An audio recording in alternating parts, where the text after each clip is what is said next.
Welcome back to episode 3 of the Playbook for Growth show. I'm your co-host Connor Cameron. Alongside of me, Sam McKenzie. How are we doing, Sam? I'm good, brother. How are you? Can't complain. It's a beautiful day. Um, we're happy to bring you this episode again. Once again, here we got building resilience, and we're going to talk a little bit about that and how setbacks and stuff in which are hard, you can bounce back and grow and learn from it. And we're hoping that by the end of this, we give you some tips and strategies that you can implement into your own lives to be able to bounce back and be resilient. And we both know that being resilient is definitely a life skill and is definitely something that being able to bounce back from setbacks is definitely an important skill in all facets of life. And so, without further ado, let's get into it. So, Sam, how do you personally bounce back from a setback or something that is tough in your life or something that doesn't go according to your plan or what you had in your mind? Yeah, well, these things happen all the time, right? And they're necessary for growth. These things that interrupt your plans, that get in the way, that are a setback by definition. Right, Mike Tyson says everybody's got a plan to get punched in the face, and a lot of right, times that's the case where you can call yourself resilient and disciplined. But what about when things get in the way? What about when things get harder, when there's other tasks that are, drawing your attention in all different sorts of ways, or obstacles, or whether it be people or circumstance, whatever it might be. Um, I would say that it's situational, right, and circumstantial as far as how I've learned to recover from them. With individual people, sometimes growing apart and learning and remembering that you don't have to keep everybody in your life. If somebody has caused you to be a setback, if they are a setback in and of themselves, then it's okay to let those people go. If it's more about a circumstantial thing, it's more of perhaps saying, okay, where is what is God trying to teach me through this? What is it that I'm supposed to gain from these circumstances, these situations, these setbacks that I go through?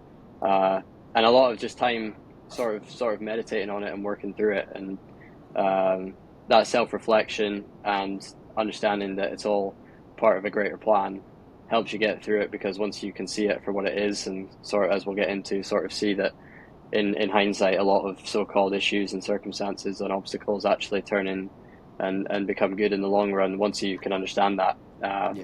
it's easier to get through these things, and obviously it differs by each situation, and obviously I'm sure we'll get into that. Well, you bring up a good point because you talk about the aspect of um, your environment can actually be a setback, which we talked about being a product of your environment in the last episode. So Yeah, individual, people, product, yeah, your environment. why don't you just touch on that a Yeah, little bit more yeah, yeah, about yeah. how those specific people can be setbacks in your life? Well, yeah, I mean, look, there's different ways that this can happen. It can be friendships. It can be your, with, if you're in a hierarchy, your superiors, for Mhm. example, maybe in school or work, whatever it is, your friendships, relationships, whatever it might be, people can become obstacles. They can become setbacks. They can become not what you need, and that can happen very quickly. And Mhm. a lot of times, these people work together, like you said, to produce an environment where they almost don't even see it, that they are a product of who they're around, right? And it's almost like everybody's coming together unknowingly to create a negative environment. For example, one in school, right, or university, where it's a heavy drinking culture, where you drink every day, um, where you don't look after yourself, where you don't eat well, and a very negative, toxic environment to be around, those kind of things. If every individual, just one by one, started to fix their patterns, started to fix one by one, the whole thing would kind of dissipate. But that's just not how it happens, and oftentimes you got to break out on your own. And no, these setbacks can come about from that, from sort of being blind to who you're around or what you're around, until it's too late, until it kind of hits you in the face.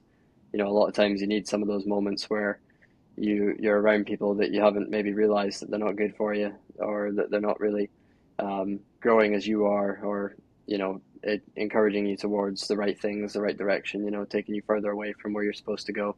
Mhm. A lot of times you have to go through it before you can understand it, and you can't really see it in the moment because you're blinded emotionally, in a number of ways. And so, yeah, sometimes you just have to live it, and you can't beat yourself up over it. But the environment, the effect that your environment has on you can be very, very profound. And yeah, we've touched on it before, but it's an absolute, it's a deal breaker really. Like if you're in a positive environment, the amount of positives that compound upon one another from that versus in the same way, vice versa.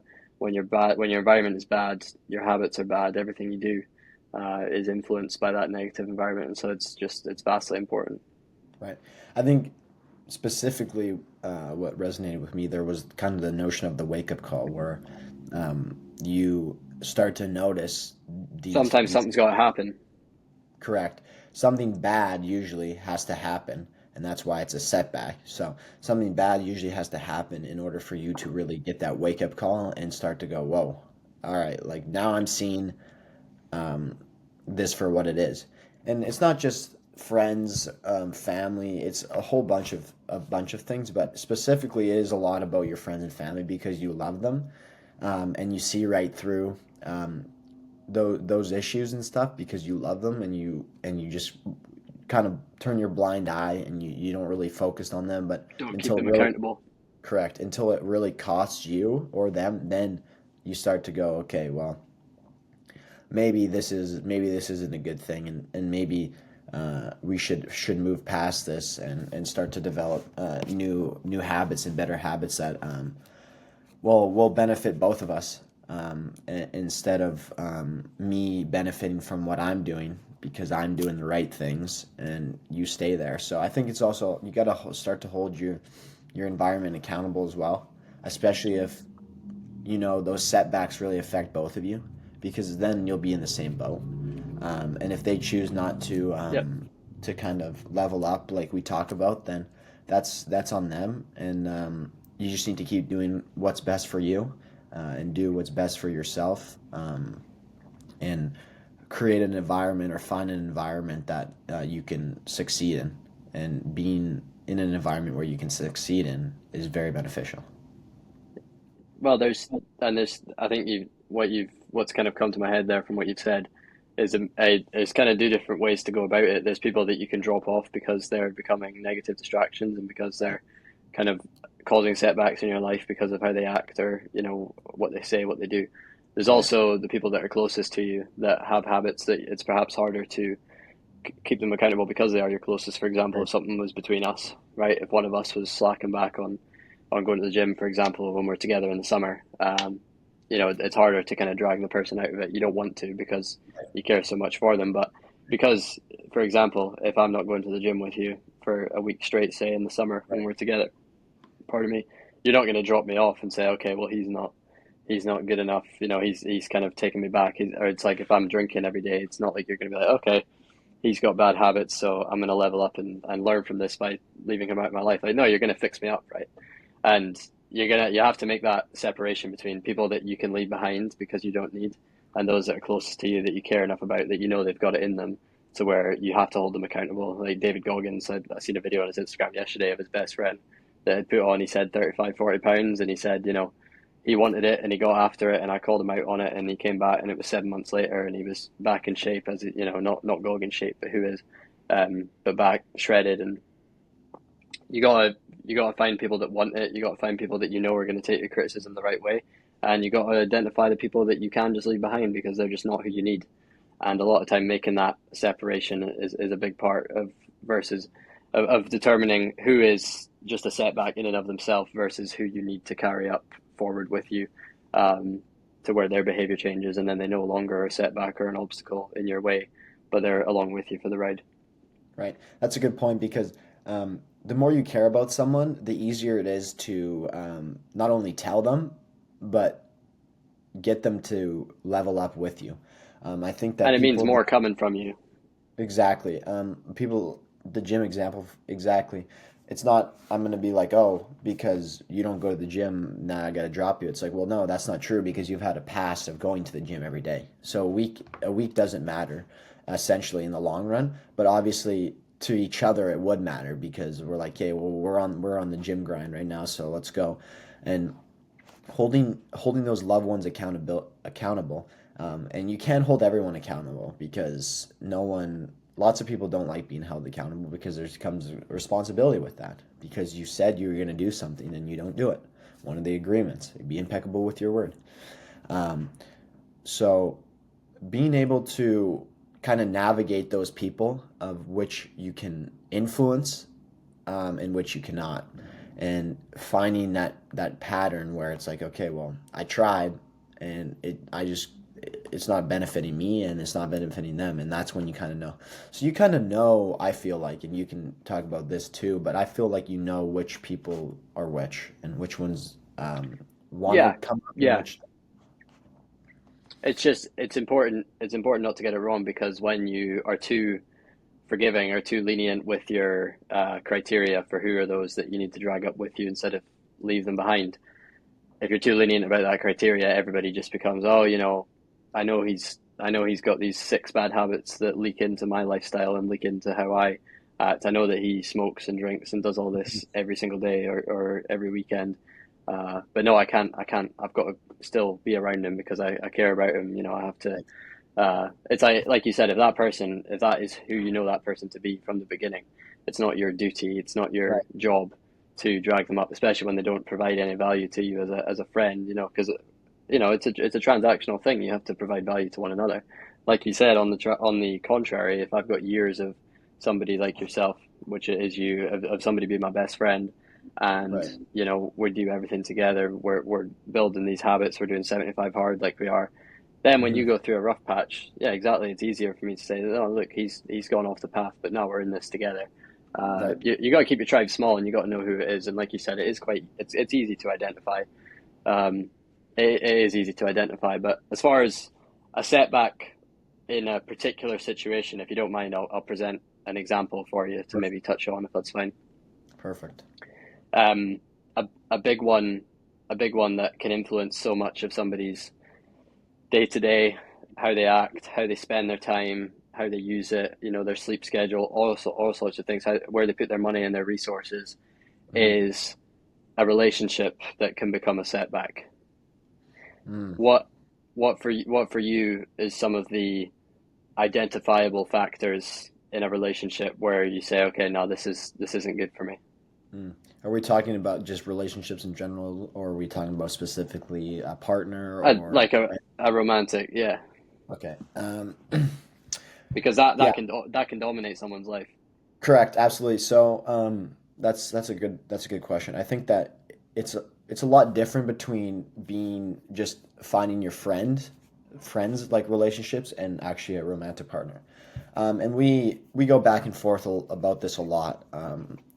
In terms of women that we're talking to, women we've talked to in the past, similarities between them, differences and whatnot. So I think that you need to find someone who is with you through the highs and lows. And obviously that might be cliche or whatever, but it's actually true because you need a partner who's going to be with you when you're at your best and when at your worst, because you're not going to be your best your whole life. Obviously, there's setbacks, there's tough times, there's a lot of things. But how you come out of those tough times, how you come out of that lonely chapter, how you come out of those dark days and dark weeks, um, where you feel like you're just struggling. When you come out and you look back, like I sent you that take clip, you're gonna be glad you went through those hard times, and we both resonate with that, obviously. But I think that's the number one thing, is finding someone who's kind of your best friend almost, and that's what a lot of people, a lot of marriages, a lot of relationships, how that ends up working out is just best friend. And the second thing that Yeah, I would look for is communication, but on a deeper level, just understanding that life is not easy, and being together in the hard times is important, and that's when you learn and grow. And I think that kind of in the back of your mind, you got to have an idea of what your ideal life situation is going to be, um, when you're done college, when you're working, when you're, da da da da, and you can play that in your mind and you know what that looks like for you. So whatever your ideal situation is in the future, when you like a lot of, I mean, I do. I think you think about that um, a little bit, not much, but obviously you're thinking about the future with this girl. You're looking, okay, is this gonna work in the long run? Can I see this woman to be the mother of my children, etc. So if you can kind of, you don't want to jump to conclusions or anything, but if you can look in the future and go, you know what, yeah, like she has X qualities, then that's a good idea. But you can kind of touch on some of your qualities. But I'd say open Yeah. communication is definitely top, and being able to work through hard times together makes the easier times or the good times way easier. Yeah, no, I think it's you've nailed a lot of it there. I think in a lot of our discussions, we've realized a lot of overlap in the qualities of the women that have been better for us, Hmm. or that potentially will be, right? Hmm. When we have these discussions, and of course, we're working on being better partners ourselves. Um, Of course. but yeah, one big one is to kind of avoid the, like you said, because we're talking about resilience, when to avoid a person becoming a setback in your life where you've got to recover from a heartbreak or from Mm-hmm. a breakup, whatever it might be. Identify if their words are doing more of the talking or if their actions are doing more of the talking, Hmm. because it's a trap that we've both fallen into in the past where you hear a lot of the right things out of their mouth, but you don't Right. see a lot of the right things Hmm. with their actions. And there's a lot of overlap here with some of the other things we've talked about. It's easy to talk a big game about going to the gym, right, and doing 75 hard and Right. reading the pages and getting into the cold water and doing everything.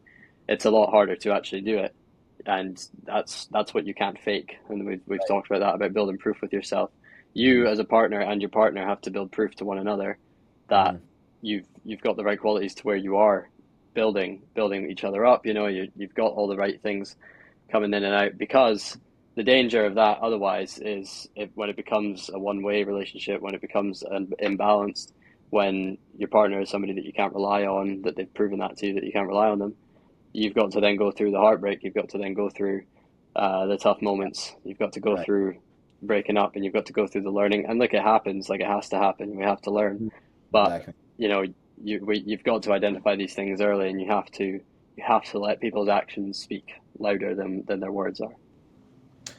Spot on. I think that um, there is multiple people that, in general, just tell you that your actions speak louder than words, and I think that's true. I think that, like you said, finding those details out early benefits you in the long run. In essence, you know, you got to be able to count on you, etc., etc. You got to know all these things, and you can see glimpses of this usually instantly. Whether that be first date or first couple dates, you can kind of grasp that.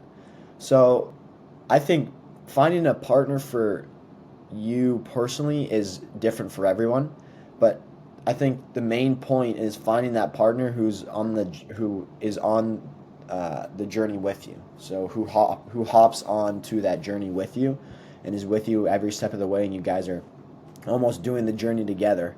Um, where you're going to the gym, she's going to the gym, you guys are doing the same things, so that you're in, like you talk about, your environment, your circle stays the same. And I think that you go as young men, you go through many stages. You talk to girls, you maybe date girls, etc., and you find out what is good for you and what is not good for you. And then once you find that out, like you talk about that setback, when you find out what is not good for you, then you almost want to know if they have those same qualities as early as possible, so that you can move on and find the one that has those qualities that you need and that you look for in a partner. Yeah, So I think no, I that think you've nailed a lot of it there. I think that Um, I think that it can be tough sometimes, when you know your partner can be a person, and sometimes that person is not the person who you thought it was. It can be tough on you physically. I'm just saying in general. But you can definitely struggle for a little bit of time with that. And Yeah, like, well, let's bring it forward that way. yeah, go for it. Let's bring it forward that way. We're talking about resilience, right? Right. There's an inevitability that you're gonna encounter heartbreak, right? Everybody goes through it. It's kind of unavoidable. Um, so touch on that when it comes to relationship, and then we can talk about other ways that you've got to build resilience through hard times. There's other more difficult Right. situations than losing a potential partner, but why don't we touch on how you recover from that, how you move on uh, from from losing someone that either was a good person that you lost, or when you realize with time wasn't who you thought they were, and that the person you built in your head doesn't really exist. How do you learn and move on from losing someone like that? Yeah, losing someone's tough, whether that be family, romantic partner, anyone. Um, but specifically to what you asked, yeah, you need to. The only way to learn is to experience, those tough times or those setbacks, right? That's the only way to learn is you need to actually be out there and like almost in a sense get hurt. Like you have to like in order to learn, it has to be tough. In not in more ways than one in life. But when you learn, it's because it's hard.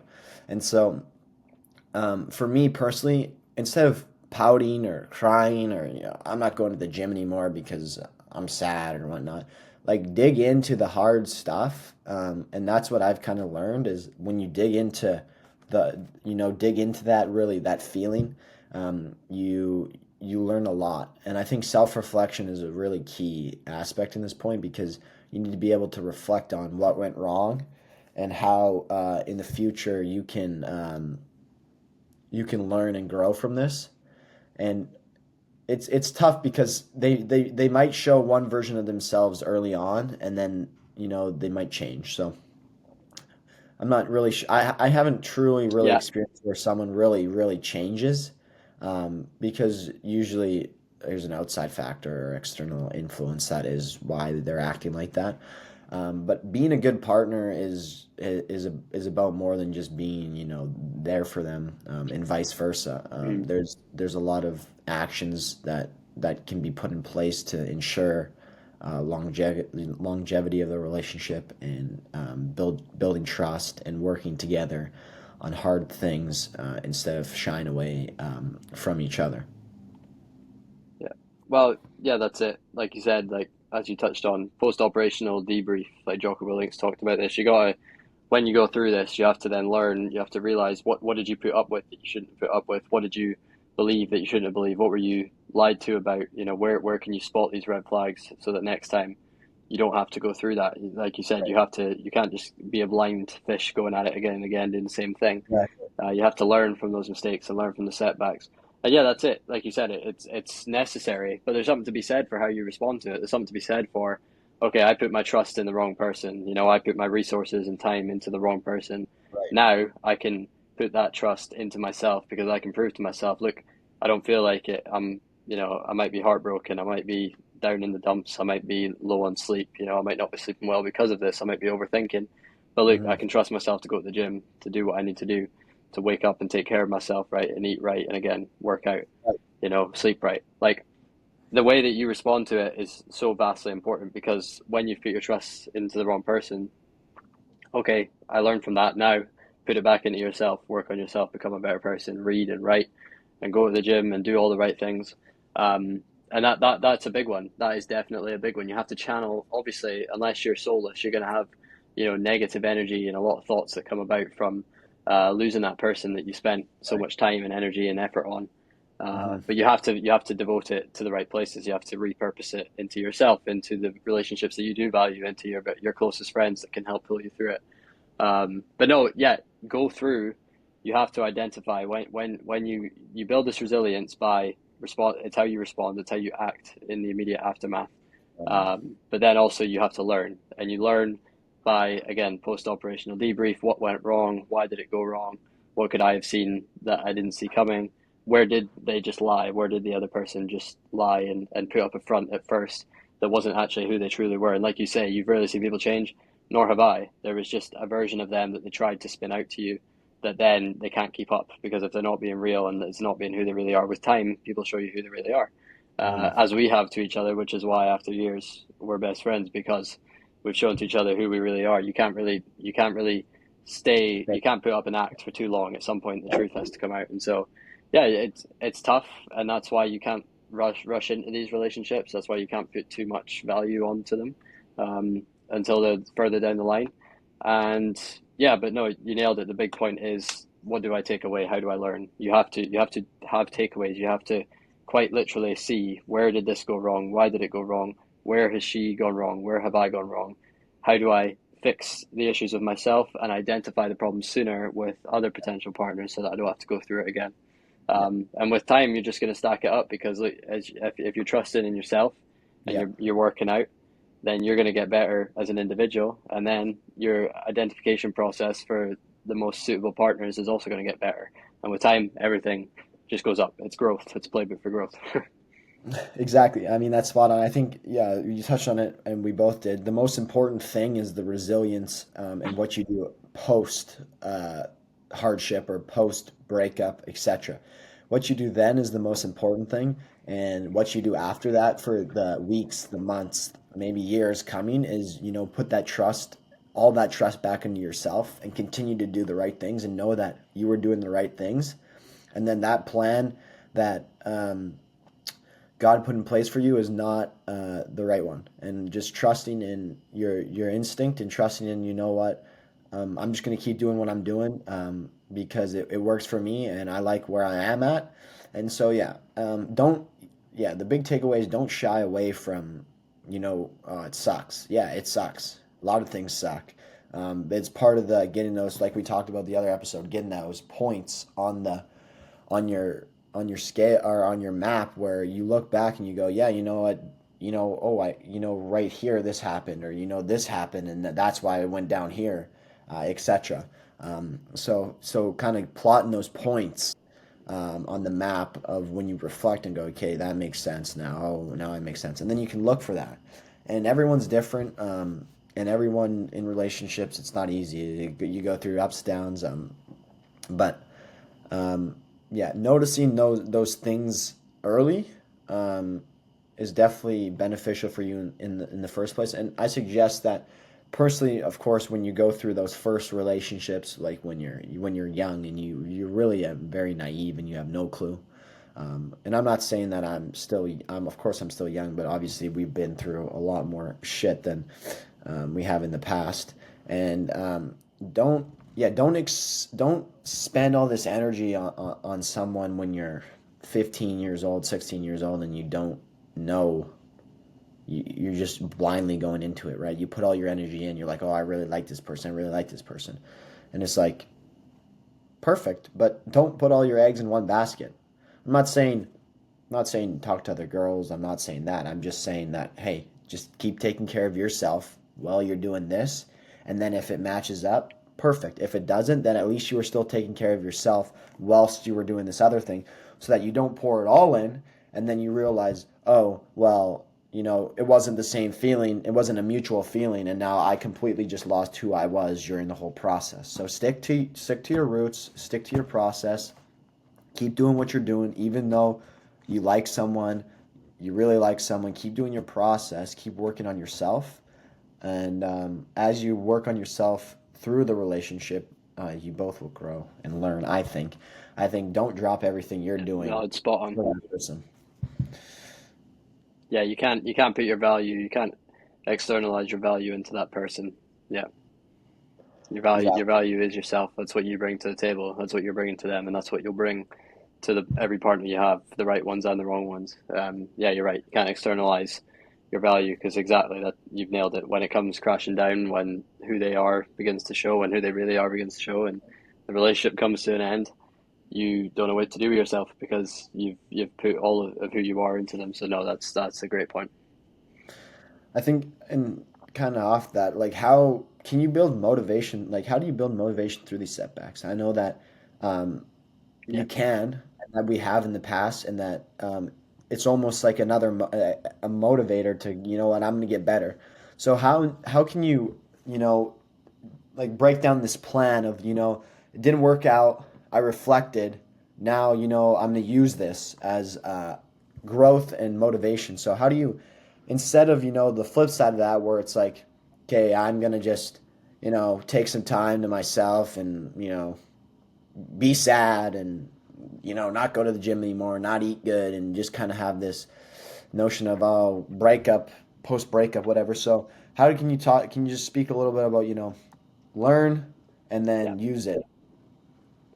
Well, the first thing you said that stands out to me, and I'm taking this off Jocko Willink, as I have a lot here, but when you say talk about being sad, yes, okay, naturally you're going to feel sad, but when you kind of go through in your head what actually happened, when you actually analyze it, when you realize that the person that you miss isn't who that person really is, because if the person that you miss, which is ideally the version of them that provided for you, right, that you provided for, that you were in a loving relationship with, that everything was great, Right. kind, loving, caring, all those things, you can see them in your future as your partner.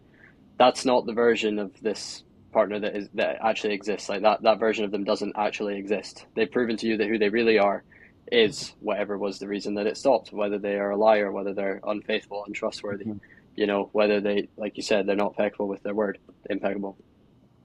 Um, those that's who that person really is. So then when you think about it in your head, you go, okay, so why do I miss a liar? Why would I want a cheater, a liar, somebody Right. that's untrustworthy, Right. somebody that doesn't provide value for me? Why would I miss that person? So that's the first thing that's got to go through you in your head.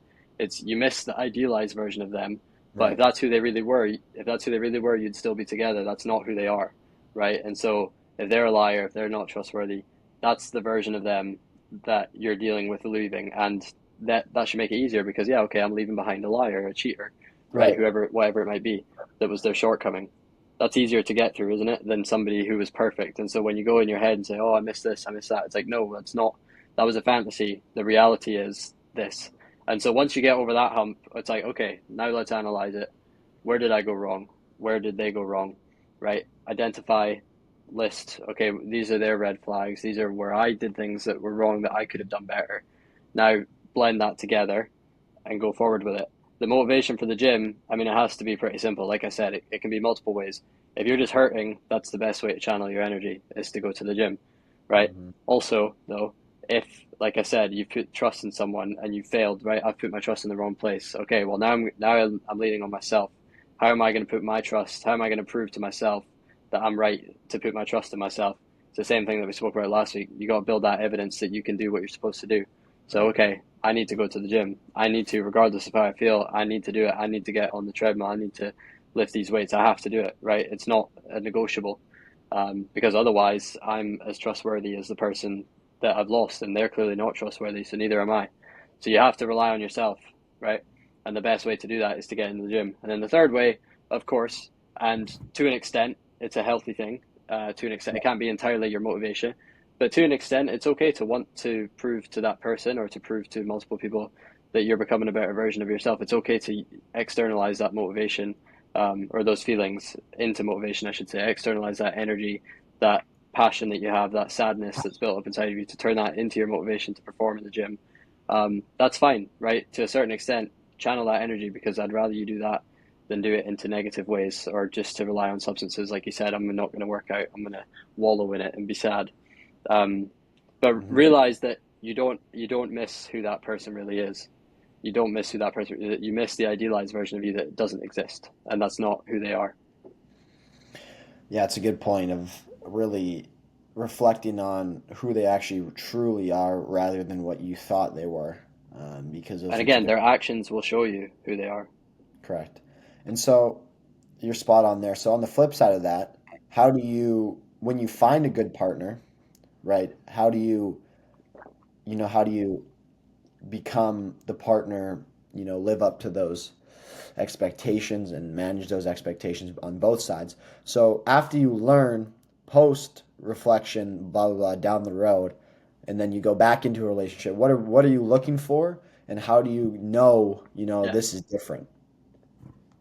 Yeah. Well, I'll spin it back to you in a minute, but I'll touch on it. Um, First off, you should have, like we said, you should have more identifiable factors of what you want, what you're looking for. Hmm. Uh, that then makes it easier to identify the sort of people that you want to let into your life, that you want to give your trust to, that you want to give your resources, your time to. Yeah. So it's easier again, and that becomes easier to do, and the list becomes narrower when you learn from the setback of losing someone that you thought was right, but that isn't, that you thought was everything you wanted, but that wasn't. So take what you learned, step Yeah. forward with that. Make sure your values align. Don't be afraid to ask the big questions right away. If you're scared of asking a question about perhaps what they believe, that's just masking it, right? Oh, they don't believe what I believe. I'll pretend like that's not an issue until it becomes one. That's a recipe for disaster. Ask the big questions up front. It shows a lot about who you are and who they are. Right. If they can have mature conversations off the bat, if they have the right values, right? If they're not immediately willing to just go with the flow and do whatever, right? These things you've got to pick up on whether their values are aligning with yours, their morals are aligning with yours, all those sorts of things. And then, yeah, I'll pass it on to you. But the last thing I would maybe say is to be more to be more careful and to not be in a rush to find the person. So to kind of talk about what Sam asked earlier about how to find that partner in the future after you've gone through that reflection and gone through, the tough times. It won't be easy. I think that finding the right partner, it takes time, and like we touched on earlier, you don't need to rush into anything.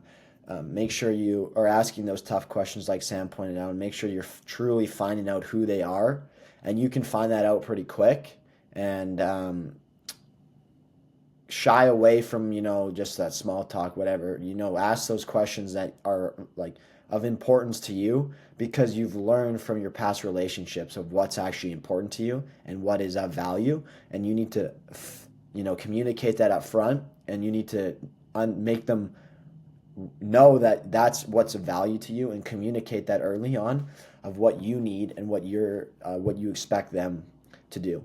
And once you kind of set those early on, then you'll figure it out, whether that person is the right person or not. And like we talked about earlier, don't go into the relationship, because they did this that I like, but they didn't do this that I like. Make sure they have those things. And once you find that person, it's great, obviously, because you both are in a relationship where you both have those expectations of each other, and who each other are. And obviously there's tough times like we talked about, but really using that reflection to your advantage. Don't just reflect on it when you're sad and then throw it away in the garbage, or just let it sit on your desk because you don't want to look at it anymore, or it brings back certain feelings or whatnot. But actually use that throughout your further experience. The self-reflection, the journaling, etc., is supposed to be an important task, and a task that's worth taking time to actually focus on.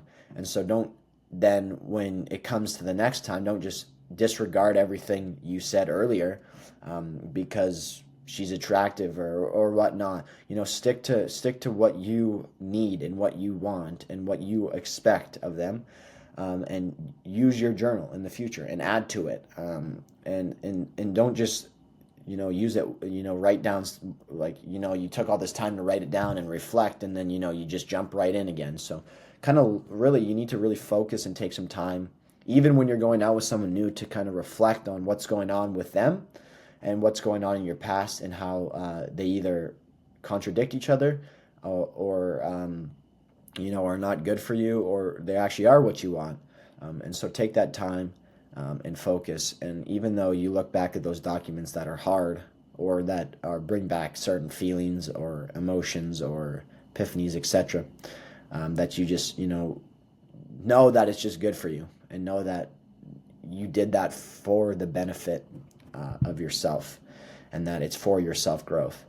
And let that motivate you. Let that be a motivating factor for you to find the right one, so you don't have to experience what you did again.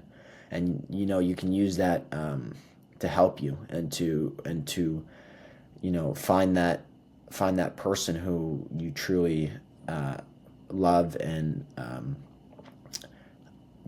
that can grow with you, and you guys can grow together and learn together, and have that solid relationship and foundation.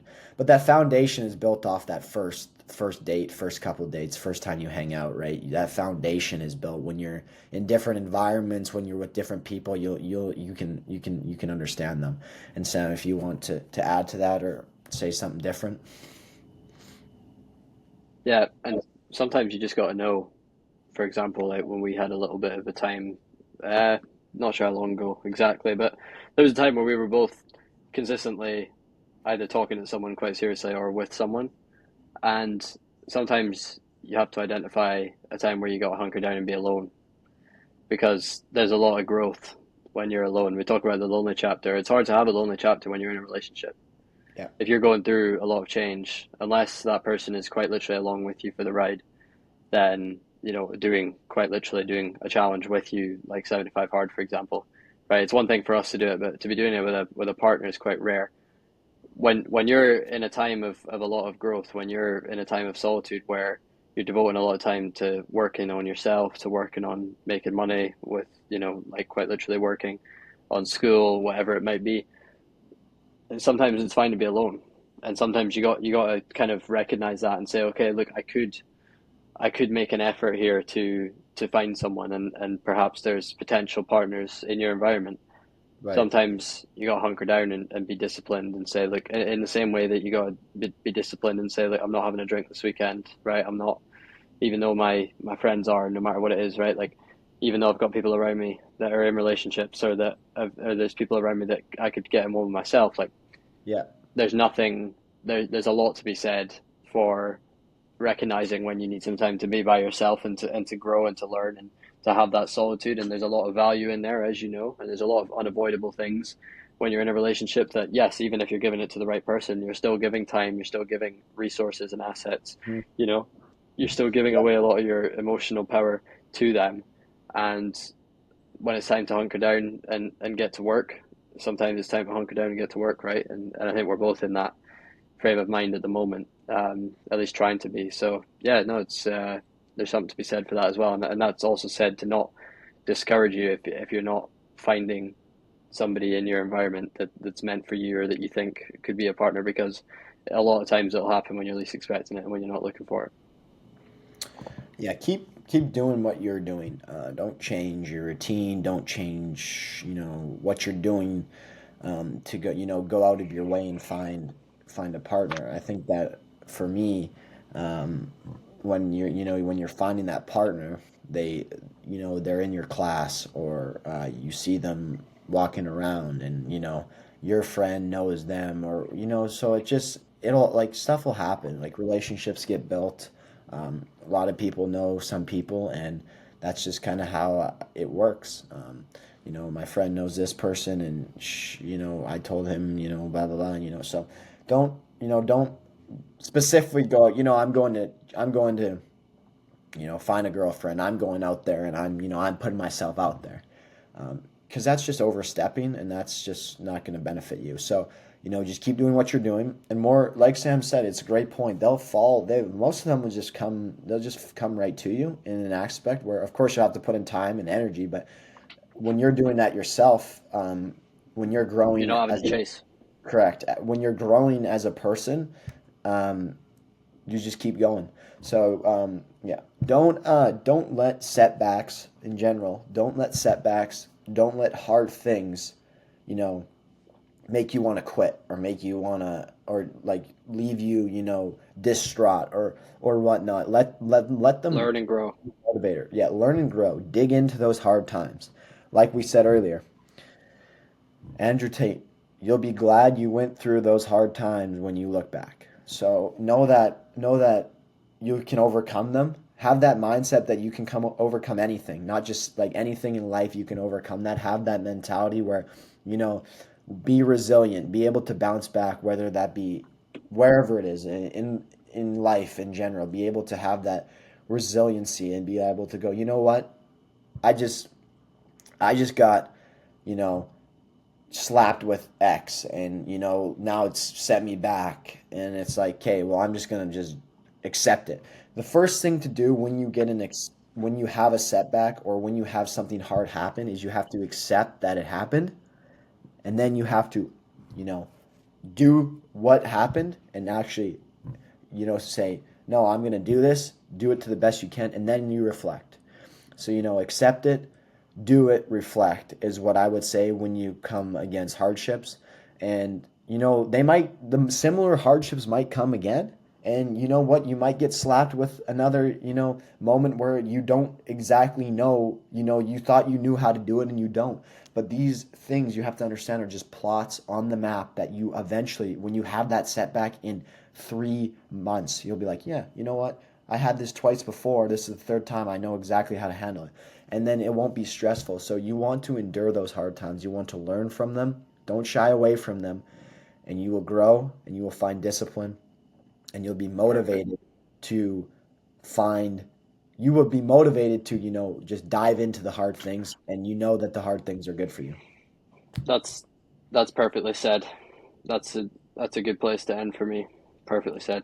Perfect. Well, guys, thank you for watching this episode of how to, let don't let these outcomes influence your further and future actions. Um, Thank you guys for watching. We appreciate it. Tune into the next episode. We're gonna have a special episode for you guys, episode 4. Thank you for all the support. We appreciate that, and enjoy your guys' weekend.